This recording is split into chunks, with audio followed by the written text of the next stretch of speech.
أسعدتم ظهيرة أينما كنتم أيها السادة والسيدات. من الفضاء الأثرية نحييكم ونقدم لحضراتكم نشرة الأخبار التي نستهلها كالمعتاد بأهم العناوين.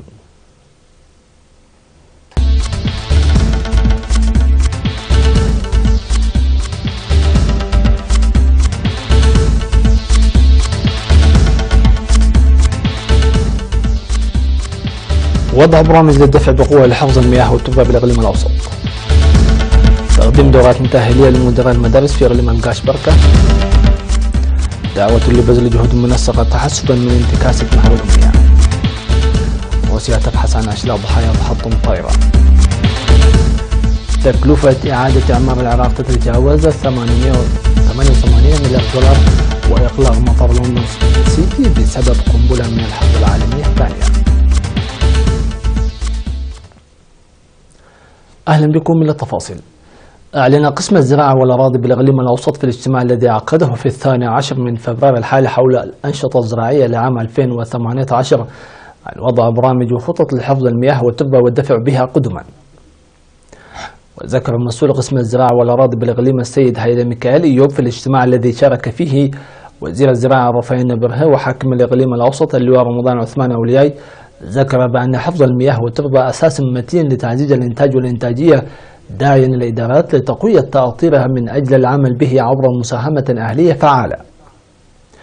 وقدم السيد هيدا ميكائيل توضيحا مرفقا بالإحصائيات الدقيقة حول مساحة الأراضي الزراعية المتوفرة في الإقليم الأوسط بالنظر إلى مساحة الإقليم والمحاصيل النامية فيه، مشيرا إلى وجود أراضي زراعية تقدر بنحو 29,000 هكتار في الإقليم، منها 26,000 بالمحاصيل و3,000 بالخضروات والفواكه.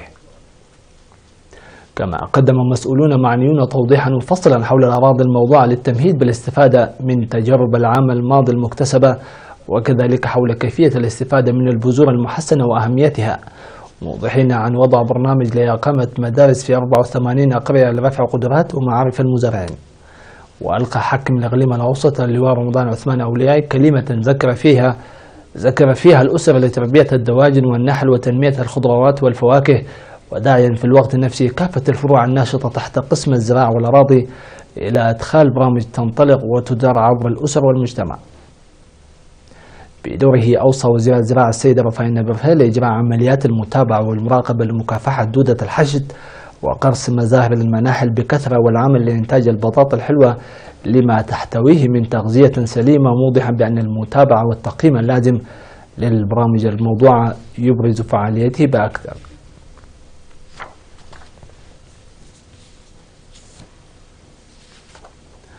تم تقديم دورات تأهيلية ل 120 من مدراء المدارس الابتدائية والمتوسطة في مدينة بارنت بإقليم القاش بركة من أجل رفع قدراتهم وإمكانياتهم في القيادة والإدارة.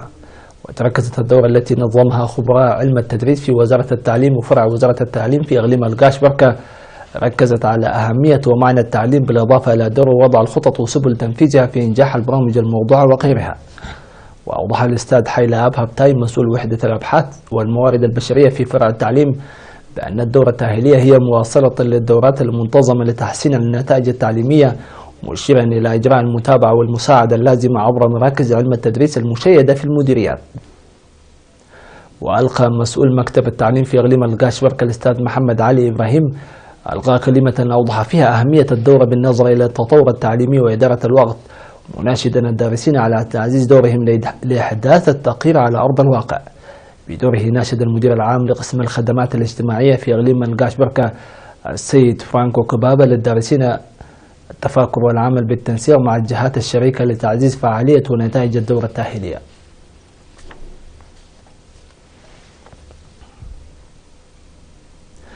دعا مسؤول متابعة تعليم الكبار في مكتب التعليم بالإقليم الأوسط الأستاذ قلاس جبر إلى تعزيز جهود منسقة لكافة الشركاء وخاصة المديريات تحسبا من حدوث انتكاسة محو الأمية.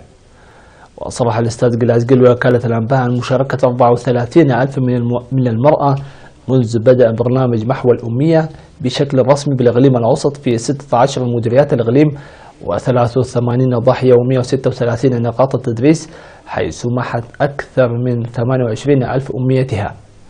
وقال الأستاذ جلازقي بأن 90% من سكان الإقليم الأوسط الأميين استطاعوا القراءة والكتابة عن طريق برنامج محو الأمية، موضحا بأن البرامج تشتمل على التمكن من القراءة والكتابة واكتساب القدرات المرتبطة مع التطور المعيشي وتقوية القيم والرؤى.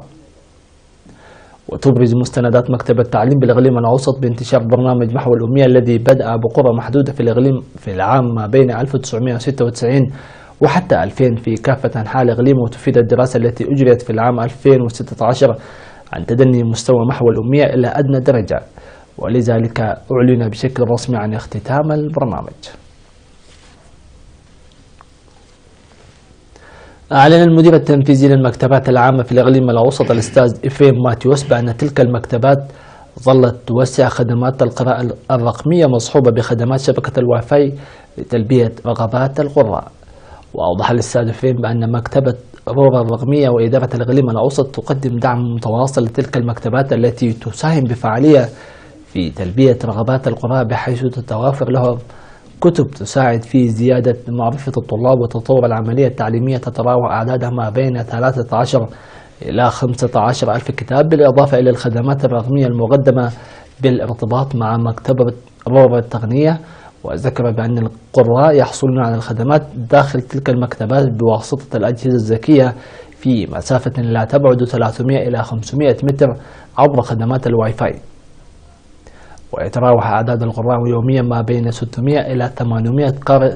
وأوضح المستفيدون من تلك المكتبات بأن التطور الملحوظ الذي تحققه تلك المكتبات شكل دافعا لهم من فترة لأخرى، مناشدين الآباء بإرسال أبنائهم إلى تلك المكتبات لترسيخ ثقافة القراءة منذ الصغر.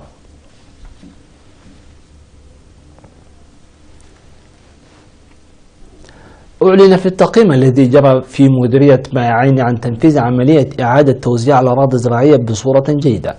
وفي التقرير الذي قدمه المدير التنفيذي للمديرية السيد تخلى محاري للمواطنين، أوضح فيه عن تنفيذ أنشطة فعالة في حفظ المياه والتربة شارك فيه حوالي 10,000 مواطن، بالإضافة إلى تطعيم حوالي 54 ألف من الماشية. وعبر السكان عن الشعور بالارتياح لبدء صيانة الطريق الهام في حياتهم اليومية بين طريق دقم حارة رونا، مؤكدين جاهزيتهم لتقديم كل ما يطلب منهم في إطار الجهود الجارية لإكمال متطلبات الخدمات الاجتماعية. المشاهدون الفاضل، إلى فاصل قصير ثم نوافيكم بالأنباء العالمية، فتفضلوا بالبقاء معنا.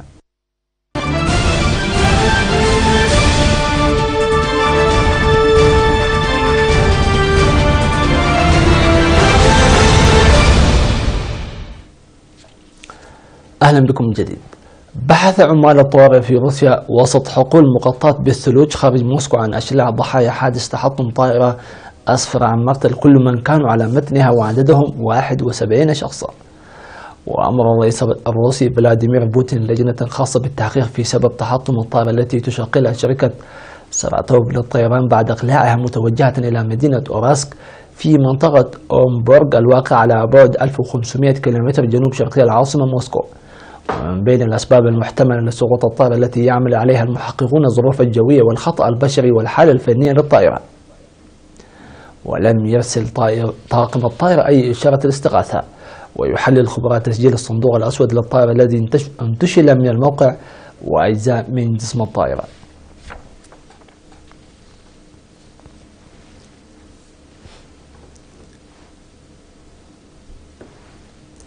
قال مسؤولون عراقيون في مؤتمر دولي أن إعادة إعمار العراق بعد 3 سنوات من الحرب على تنظيم الدولة الإسلامية سيكلف 88.2 مليار دولار، مع إعطاء الإسكان أولوية عاجلة بشكل خاص.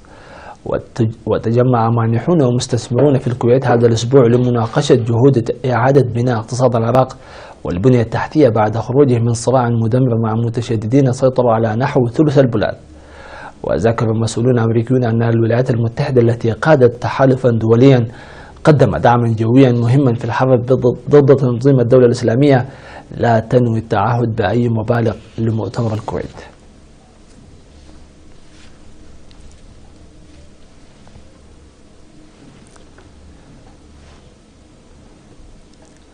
قال مطار لندن سيتي أن جميع الرحلات ألقيت يوم الاثنين بعد العثور على قنبلة تعود للحرب العالمية الثانية في نهر التيمس عند مرسى جورج الخامس.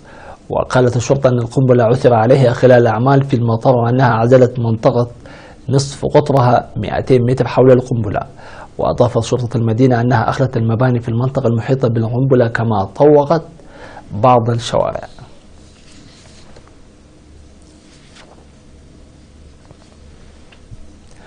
وفي الخبر الأخير، انطلق المهرجان السنوي لمدينة أيفيريا شمال إيطاليا بما يعرف بمعركة البرتغال.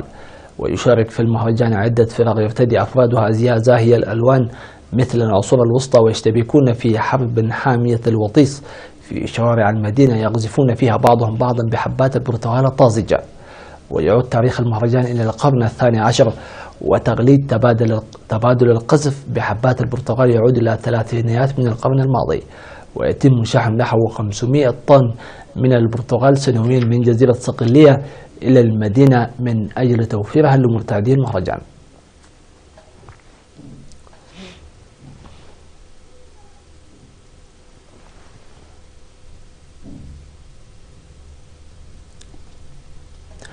مع مهرجان البرتقال نصل وإياكم أيها السادة والسيدات إلى ختام هذه النشرة. نشكركم على حسن المتابعة والإصغاء. في أمان الله وحفظه.